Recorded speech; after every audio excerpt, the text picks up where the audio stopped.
ರೇಣುಕಾಸ್ವಾಮಿ ಹತ್ಯೆ ಪ್ರಕರಣಕ್ಕೆ ಸಂಬಂಧಪಟ್ಟಂತೆ ದರ್ಶನ್ ಈಗ ಮಾಧ್ಯಮಗಳ ವಿರುದ್ಧ ತಿರುಗಿ ಬಿದ್ದಿದ್ದಾರೆ. ತಮ್ಮ ಬಗ್ಗೆ ಸುದ್ದಿ ಪ್ರಸಾರ ಮಾಡಿದ ಮಾಧ್ಯಮಗಳ ವಿರುದ್ಧ ಕ್ರಮ ಕೈಗೊಳ್ಳುವಂತೆ ಹೈಕೋರ್ಟ್ಗೆ ಅರ್ಜಿಯನ್ನ ಸಲ್ಲಿಸಿದ್ದಾರೆ.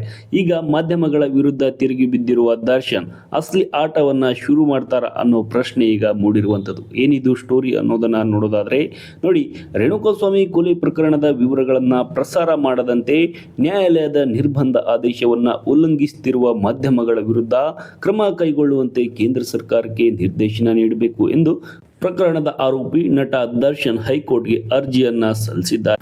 ಅರ್ಜಿಯ ನ್ಯಾಯಮೂರ್ತಿ ಸಚಿನ್ ಶಂಕರ್ ಮುಗ್ದಂ ಅವರಿಂದ ಏಕಸದಸ್ಯ ನ್ಯಾಯಪೀಠ ಮುಂದೆ ವಿಚಾರಣೆಗೆ ಅರ್ಜಿ ಬಂದಿತು. ಈ ಬಗ್ಗೆ ನಿಲುವು ತಿಳಿಸುವಂತೆ ಕೇಂದ್ರ ಸರ್ಕಾರಕ್ಕೆ ನ್ಯಾಯಪೀಠ ಸೂಚಿಸಿತು.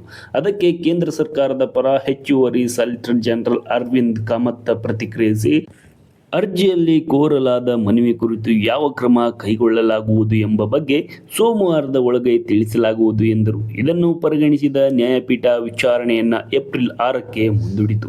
ಸುದ್ದಿವಾಹಿನಿಗಳು ಗ್ರಾಫಿಕ್ಸ್ ಮತ್ತು ಕೃತಕ ಬುದ್ಧಿಮತ್ತೆ ಆಧಾರಿತ ಅನಿಮೇಷನ್ಗಳನ್ನು ಬಳಸಿಕೊಂಡು ನ್ಯಾಯಾಲಯದ ಪ್ರಕ್ರಿಯೆಗಳು ಮತ್ತು ಅಪರಾಧದ ದೃಶ್ಯವನ್ನ ಮರುಸೃಷ್ಟಿಸುತ್ತಿವೆ ಮತ್ತು ವಿಚಾರಣಾ ನ್ಯಾಯಾಲಯವು ದಾಖಲಿಸಿದ ಸಾಕ್ಷ್ಯಗಳನ್ನು ಮುಂದಿಟ್ಟುಕೊಂಡು ಚರ್ಚೆಗಳನ್ನು ನಡೆಸುತ್ತಿವೆ. ಇದು 2024ರಲ್ಲಿ ಕರ್ನಾಟಕ ಹೈಕೋರ್ಟ್ ಮತ್ತು ಸಿಟಿ ಸಿವಿಲ್ ನ್ಯಾಯಾಲಯ ಹೊರಡಿಸಿದ ತಡೆಯಾಜ್ಞೆಗಳ ಆದೇಶದ ವಿರುದ್ಧ ಸ್ಪಷ್ಟ ಉಲ್ಲಂಘನೆಯಾಗಿದೆ ಅಂತ ದರ್ಶನ್ ಅರ್ಜಿಯಲ್ಲಿ ಉಲ್ಲೇಖಿಸಿದ್ದಾರೆ. ಅಲ್ಲದೆ ಸುದ್ದಿವಾಹಿನಿಗಳು ಉದ್ದೇಶಪೂರ್ವಕವಾಗಿ ವಿಚಾರಣೆ ಮತ್ತು ಪ್ರಕರಣಕ್ಕೆ ಸಂಬಂಧಿಸಿದ ಮಾಹಿತಿಯನ್ನ ಪ್ರಸಾರ ಮಾಡುತ್ತಿದೆ. ಇದು ಸಂವಿಧಾನದ ಕಲಂ 14 ಮತ್ತು ಕಲಂ 21ರ ಅಡಿಯಲ್ಲಿ ಖಾತ್ರಿಪಡಿಸಲಾದ ಹಕ್ಕುಗಳನ್ನು ಉಲ್ಲಂಘನೆಯಾಗಿದೆ. ಅಂದರೆ ಸಂವಿಧಾನದ 21ನೇ ವಿಧಿ ಅಂದರೆ ವೈಯಕ್ತಿಕ ಸ್ವಾತಂತ್ರ್ಯದ ಹಕ್ಕುಗಳನ್ನು ಇಲ್ಲಿ ಕಿತ್ಕೊಳ್ತಿದ್ದಾರೆ. ಅಂದರೆ ವೈಯಕ್ತಿಕವಾಗಿ ಯಾವುದೇ ವಿಚಾರಗಳನ್ನು ಖಾತರಿಪಡಿಸುವ ಅಂದರೆ ಸಂವಿಧಾನಾತ್ಮಕವಾಗಿ ಇರುವಂತಹ ಹಕ್ಕುಗಳನ್ನು ಸಾರ್ವಜನಿಕವಾಗಿ ಬಹಿರಂಗಪಡಿಸಿದ್ದಾರೆ. ವೈಯಕ್ತಿಕ ಹಕ್ಕಿಗೆ ಇಲ್ಲಿ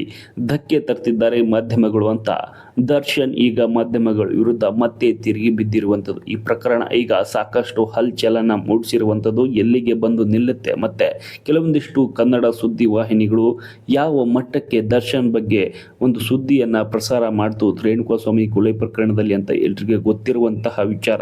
ಅಲ್ಲಿಯೂ ಕೂಡ ಅಂದರೆ ದರ್ಶನ್ ಅರ್ಜಿಯನ್ನ ಸಲ್ಲಿಸಿದ್ರು. ಆದರೆ ಅದಕ್ಕೆ ಮೀರಿ ಈಗ ಮಾಧ್ಯಮಗಳು ಮತ್ತೆ ದರ್ಶನ್ ಬಗ್ಗೆ ಸುದ್ದಿ ಪ್ರಸಾರ ಮಾಡಿದ್ರ ಬಗ್ಗೆ ಮತ್ತೆ ದರ್ಶನ್ ಈಗ ಹೈಕೋರ್ಟ್ ಮೆಟ್ಟಲು ಏರಿರುವಂಥದ್ದು. ಆದ್ದರಿಂದ ಈ ಸಂಬಂಧ 2026 ಜನವರಿ 16ರಂದು ಕೇಂದ್ರದ ಮಾಹಿತಿ ಮತ್ತು ಪ್ರಸಾರ ಸಚಿವಾಲಯಕ್ಕೆ ನೀಡಿದ ದೂರು ಪರಿಗಣಿಸಬೇಕು ಹಾಗೂ ಕೋರ್ಟ್ ಆದೇಶಗಳನ್ನು ಉಲ್ಲಂಘಿಸುತ್ತಿರುವ ಮಾಧ್ಯಮಗಳ ವಿರುದ್ಧ ಕ್ರಮ ಕೈಗೊಳ್ಳುವಂತೆ ಕೇಂದ್ರ ಸರ್ಕಾರಕ್ಕೆ ನಿರ್ದೇಶನ ನೀಡಬೇಕು ಎಂದು ನಟ ದರ್ಶನ್ ಅರ್ಜಿಯಲ್ಲಿ ಈ ಥರದ ಮಾಹಿತಿಯನ್ನು ಉಲ್ಲೇಖಿಸಿರುವಂಥದ್ದು. ಅಂದರೆ ಆಲ್ರೆಡಿ ಈಗ ಆ ಒಂದು ಆದೇಶವಿದ್ದರೂ ಕೂಡ ಕೋರ್ಟ್ ಆದೇಶವಿದ್ದರೂ ಕೂಡ ಮಾಧ್ಯಮಗಳು ಈ ಒಂದು ಸುದ್ದಿಯನ್ನು ಮತ್ತೆ ಕೃತಕ ಬುದ್ಧಿಮತ್ತೆ ಅಂದರೆ AI ಪರಿಗಣಿಸಿ ಅಂದರೆ AI ಬಳಸಿ ದರ್ಶನ್ ಬಗ್ಗೆ ಮತ್ತು ಆ ಪ್ರಕರಣದ ಬಗ್ಗೆ ಆ ಒಂದು ವಿಚಾರಗಳನ್ನು ಮತ್ತು ಆ ಒಂದು ಘಟನೆಯನ್ನು ಸೃಷ್ಟಿಸುವಂತಹ ತಮಗೆ ಊಹೆಗೆ ಮೀರಿದಂತಹ ಕೆಲವೊಂದಷ್ಟು ದೃಶ್ಯಗಳನ್ನು ತಮ್ಮ ವಾಹಿನಿಯಲ್ಲಿ ಪ್ರಸಾರ ಮಾಡಿದ್ದಾರೆ.